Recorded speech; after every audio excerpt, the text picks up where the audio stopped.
ഇന്ന് ഫസ്റ്റ് പറയട്ടെ, ഞാനൊരു ഡോക്ടറല്ല. ഞാനിവിടെ ഒരു ടെക്സ്റ്റൈൽസ് നടത്തുന്ന ഒരാളാണ് കേട്ടോ. അപ്പം നമ്മളെ പലവിധ മരുന്നുകൾ കഴിക്കുമ്പോൾ നമുക്ക് ഉണ്ടാകുന്ന പാർശ്വഫലങ്ങൾ, അതായത് രാവിലെ ഉണർന്നാലുടൻ നമുക്ക് പ്രാഥമിക കാര്യങ്ങൾ നന്നായി നടക്കില്ല. അത് മലബന്ധം, അത് നല്ല ടൈറ്റായിരിക്കും, പോകാൻ പ്രയാസമായിരിക്കും. നമുക്കിപ്പോൾ ഓഫീസിൽ പോകാനോ അല്ലെങ്കിൽ മറ്റ് ജോലികൾക്ക് പോകാനോ ഒക്കെ നമുക്ക് പ്രയാസമായിരിക്കും. കാരണം ടെൻഷനാണ്. ഇത് എന്താണ് ഇങ്ങനെ വയറ്റിൽ നിന്ന് പോകുന്നില്ലല്ലോ, നമുക്കിത് എന്ത് ചെയ്യാൻ പറ്റും എന്നുള്ള ആ ഒരു ടെൻഷൻ. പിന്നെ കൈ കിട്ടുന്ന ടാബ്ലറ്റൊക്കെ വാങ്ങി കഴിക്കുക. അപ്പോൾ ഇതൊന്നുമല്ലാതെ 5 പോംവഴികൾ പറഞ്ഞുതരാം.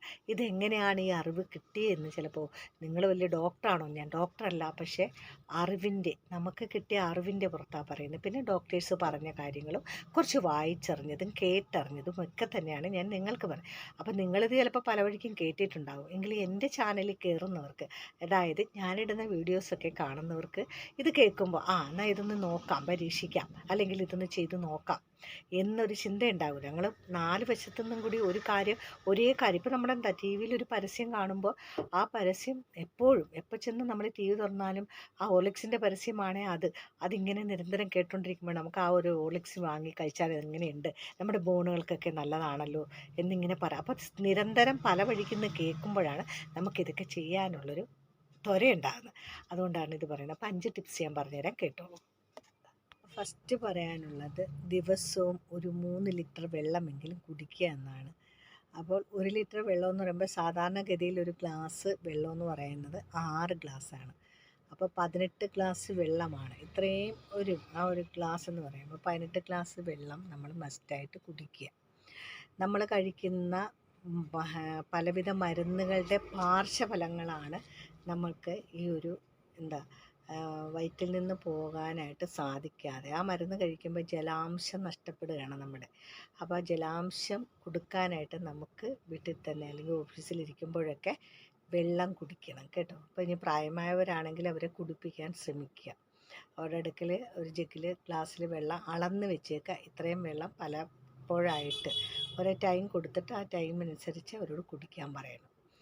അപ്പം രാവിലെ സുഖമായിട്ട് പോകും. അത് ഈ മരുന്ന് കഴിക്കുന്നതിൻ്റെ പാർശ്വഫലമാണ് ജലാംശം ശരീരത്തിൽ നഷ്ടപ്പെടുകയും നമുക്ക് വയറ്റിൽ നിന്ന് പോവാതെ. പിന്നെ എല്ലാവരും ഇതൊക്കെ പറഞ്ഞ് നിങ്ങൾ കേട്ടിട്ടുണ്ടെങ്കിലും ഞാനും കൂടി പറയുമ്പോൾ എൻ്റെ വീഡിയോ കാണുന്നവർക്കും ഇത് കഴിക്കാം എന്നൊരു തോന്നലുണ്ടാവില്ല. അതുകൊണ്ടാണ് പറയുന്നത്. രാത്രി നമ്മൾ കുറച്ച് അരിയാഹാരം, അതായത് ഇപ്പോൾ ധാന്യങ്ങളൊക്കെ കഴിച്ചിട്ട്, അല്ലെങ്കിൽ ചപ്പാത്തി, കുറച്ച് ചോറ്, അതിൻ്റെ കൂടെ കുറച്ച് കറിക്കൂട്ടുകളൊക്കെ കഴിക്കുന്നവർ കിടക്കുന്ന ആ ഒരു സമയത്ത് ഒരു 3 പഴമെങ്കിലും, ചെറുപഴം 3 പഴമെങ്കിലും കഴിക്കാൻ ശ്രമിക്കുക. അതല്ലെങ്കിൽ ഏറ്റവും ബെസ്റ്റായിട്ടുള്ള കാര്യമാണ്, ഈ നാരടങ്ങിയ ഭക്ഷണമാണല്ലോ ഈ പഴമൊക്കെ. അപ്പോൾ മുരിങ്ങയ്ക്ക വാങ്ങിയിട്ട് അത് ഒന്ന് വെള്ളത്തിലിട്ട് ഇച്ചിരി അല്പം ഉപ്പും ഒരല്പം മഞ്ഞളും കൂടി ഇട്ട് വെള്ളത്തിലിട്ടൊന്ന് തിളപ്പിച്ചിട്ട് കുറച്ച് ഒരു 1/2 ഗ്ലാസ് കുടിച്ചിട്ട് കിടക്കുന്നത് രാവിലെ സുഖമായിട്ട് വയറ്റിൽ പോകാൻ നല്ലതാണ്.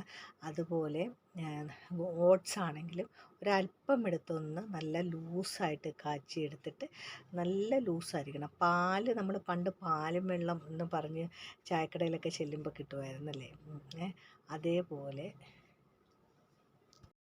പറയുന്നത് നാരടങ്ങിയ ഭക്ഷണം. ഇതൊക്കെ എല്ലാവരും പറഞ്ഞ് കേട്ടിട്ടുള്ളതാണെങ്കിലും എൻ്റെ വീഡിയോ കാണുന്നവർ ഇതൊന്ന് ശ്രദ്ധിക്കുക.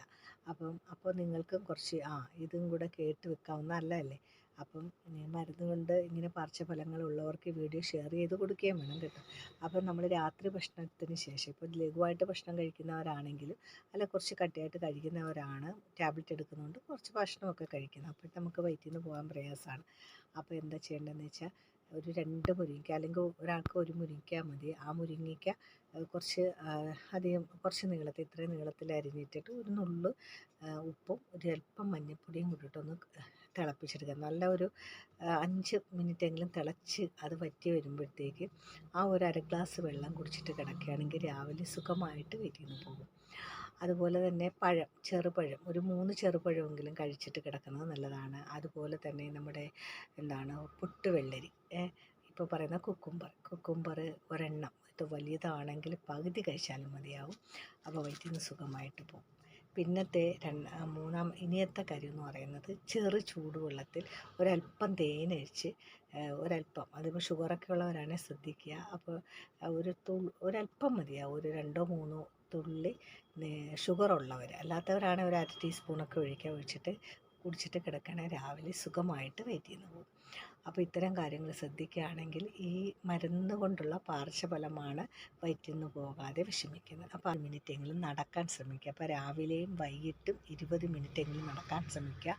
കുറഞ്ഞത് ഒരു 10 മിനിറ്റെങ്കിലും ഉറപ്പായിട്ട് ആ ഫുഡിന് ശേഷം ഒന്ന് അങ്ങോട്ടും ഇങ്ങോട്ടും വീടിൻ്റെ അകത്തളത്തിൽ തന്നെ ഒന്ന് നടന്നിട്ട് കിടക്കുന്നത് ഏറ്റവും നല്ലതാണ്. ഇനിയിപ്പം നടക്കാൻ പറ്റാത്തൊരു കട്ടിലിൽ തന്നെ ഇരിക്കുന്നവരാണ്, മരുന്നുകളൊക്കെ കഴിച്ചിട്ട് കട്ടിലിരിക്കുന്നവരാണെങ്കിൽ ഈ ഒരു എക്സസൈസ് കണ്ടോളൂ. അത് ഒന്ന് ഇരുന്നു കൊണ്ട് ചെയ്തിട്ട് കിടക്കുന്നത് നല്ലതാണ്. രാവിലെ ഉണരുമ്പോഴും ഞാൻ പറഞ്ഞ പോലെ ചെറു ചൂടുവെള്ളം കുടിച്ചിട്ട് ഈ ഒരു പൊസിഷനിൽ ഒരു എക്സസൈസ് കൊടുത്തിട്ട് ബാത്റൂമിലേക്ക് നിങ്ങൾക്ക് സ്വയം പോകാനായിട്ട് തോന്നും. അപ്പോൾ സുഖമായി പോവുകയും ചെയ്യും കേട്ടോ.